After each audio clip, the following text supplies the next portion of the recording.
Hello children, welcome. I'm very much glad and excited to meet you all through this video class. Children, you have promoted to higher secondary. Congratulations. These 2 years of reading will change your life upside down. This is the right time in your lifetime to choose your career. Children, my hearty welcome to you all for selecting or choosing this group, that is commerce. First, my hearty welcome to the newcomers for this great Golden Gates Metric High Secondary School. Children, I don't know how many of you are aware of the importance of this group. Anyhow, you have chosen the best group for your bright future. Why commerce? It provides a high earning and a respectable job. Everything in this world is running only with the help of money, isn't it, children? You people, if interested, you would learn about the financial aspects of life. Commerce requires common sense and logic. This is the important reason to learn commerce. Commerce is a field of knowledge. It offers enormous opportunities for higher education and employment both in India and abroad. Okay, if you complete your education in commerce, you are having lot of opportunities and scope for your future. Okay, children, let us move on to our topic. What is commerce? Commerce, in bookish language, it's a trade and its aspects. You all know what is trade, isn't it? Doing business. The exchange of goods and service for money is called commerce. Commerce, in another word for trade or business, can mean simply the buying and selling of goods and services. Commerce also involves high finance, big companies and organizations, small scale industries, large scale industries, small trading agents. Everything involves under commerce, and it also refers to the contact of trade among economic agents. Who are called economic agents? Buyer, seller, producer, that is the manufacturer, then household, firms, business, individuals. Example, if you buy anything, you are a buyer, so you also comes under economic agent. I told you earlier, commerce means exchange of goods and service. So you all know that what is goods, the things which the producer exchange, isn't it? Then what are services? Services may include insurance, warehousing, transporting, advertising. So for example, if the producer produce lot of goods, okay, and while he transport the goods from one place to another, he might face lot of risk, isn't it? It may be fire accident or accident like that. To escape from the risk, he has to insure the goods, so he need insurance. Then what is warehousing? Warehousing, nothing, it's like a godown where the things kept safely. Then transporting. The goods may produce in one place and it should be sold in another place. To exchange the goods from one place to another, transport is very essential. It also comes under service. Then advertisement. Advertisement is very essential to sell the goods. It also comes under service. I have shown you the chain of trade. Manufacturer to wholesaler, wholesaler to retailer, retail to consumer. So manufacturer is the one who produce all the goods with the help of raw materials. Next, wholesaler. Wholesaler is a person who purchase the goods wholesome from the manufacturer and sells the goods to the retailer.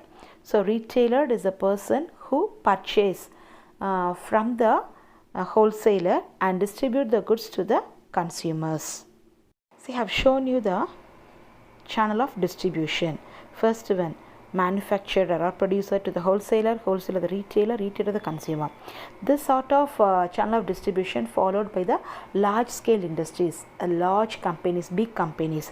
The second one, producer to the retailer and the retailer to the consumer. This sort of channel of distribution followed by the small scale industries or small business, those who started new. They follow the second type of channel of distribution, that is producer to the retailer and to the consumer. So there won't be any wholesaler. Then the third one, see the third one, producer to the consumer. Producer directly they sell the goods to the consumer. This is followed in online purchase. So third one followed in online selling. Commerce has been in practice since in time immemorial. It is a part and parcel of human life. So from those days onwards, commerce has been in practice. In olden days, the people or the trader exchanged the goods.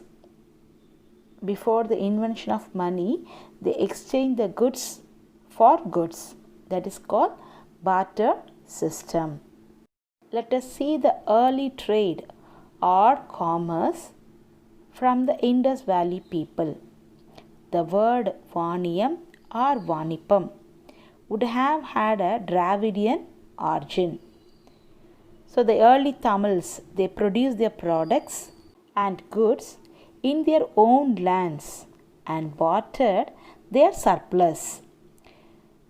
That is how trade came into existence. So how the trade came into existence? The trader or the producer, they produced the goods in their own lands. If they found any surplus, then they started to sell. So the trade came into existence.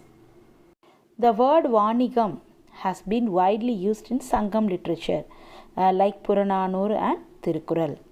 The Tamil Brahmi inscriptions from Alagar Malai, Pugalur, Mangulam and Sri Lanka illustrate the fact that trade in gold, oil, cloth, etc.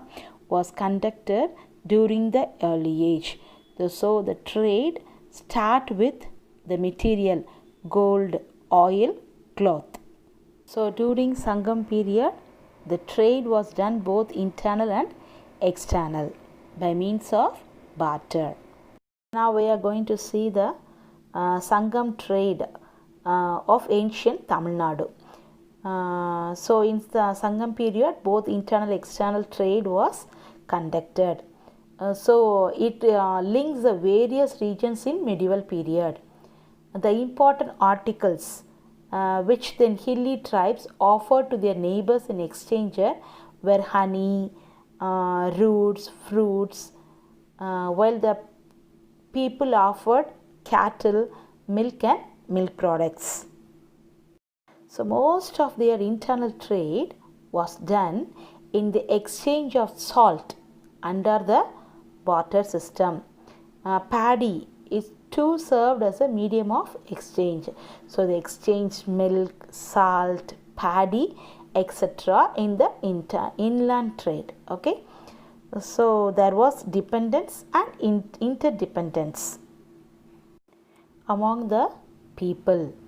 So in the matters of trade and commerce, so because of the trade and commerce, there was a dependence and interdependence among the people. Next we are going to see ports developed by Pandya kingdom. So trade and commerce was common during Pandya dynasty. So information collected from diaries of foreign travelers, voyagers, mariners and adventurers of the ancient world highlighted the prosperity of trade in Pandya country. Mostly they used the sea route for trade.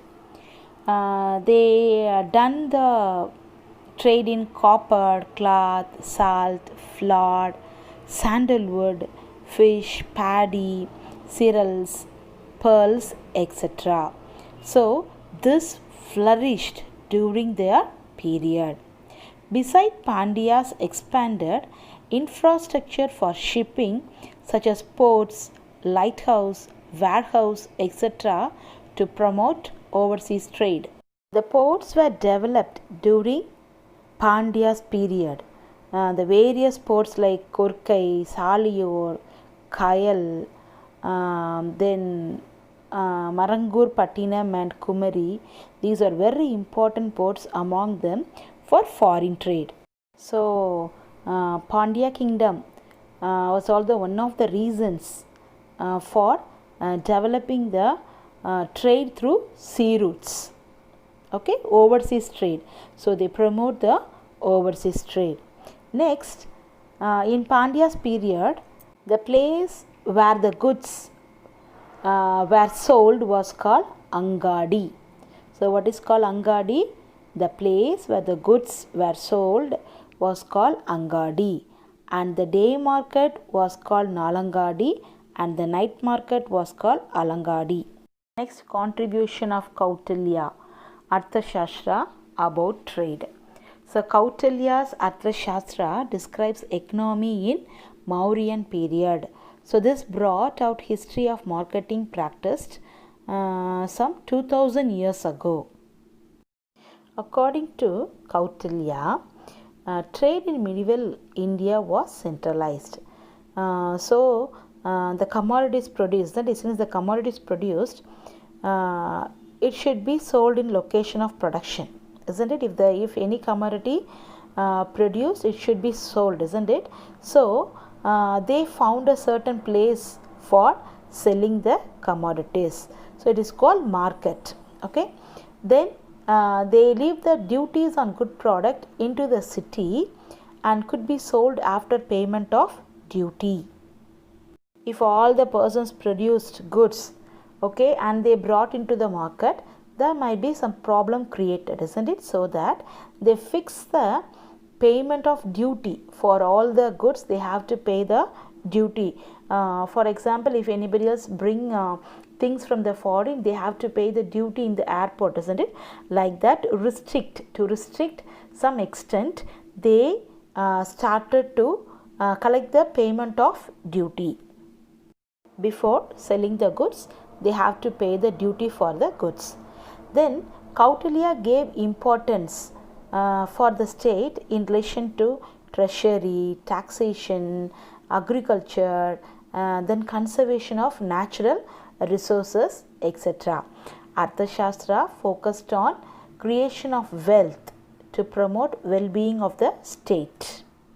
So Kautilya gave importance for the treasury, taxation, industry, agriculture and conservation of natural resources, and Arthashastra focused on creation of wealth just to promote the well-being of the state. So he focused on creation of wealth. Children, let us see a short recap of today's session. Children, in today's class, we have discussed about why commerce, importance of commerce, definition of commerce, channel of distribution, etc. What is commerce? Commerce is a trade. That means exchange of goods and service. The channel of distribution: manufacturer to the wholesaler, wholesaler to the retailer, and retailer to the consumer. Who is manufacturer? One who produce goods. And who is a wholesaler? One who consume the goods in wholesome from the manufacturer. Retailer is a small trader, and the consumer, one who buys the goods, is called customer too. And then we have discussed about the unit 1, fundamentals of business. In that, chapter 1, historical background of commerce in the subcontinent. We discussed only half of the lesson. Rest of the lessons we will discuss in the next class. Hope children you understood what is commerce. Children, be proud to be a commerce student. Be safe, take care, and think positive. Let us all meet in the next session. Love you all and thank you, my children.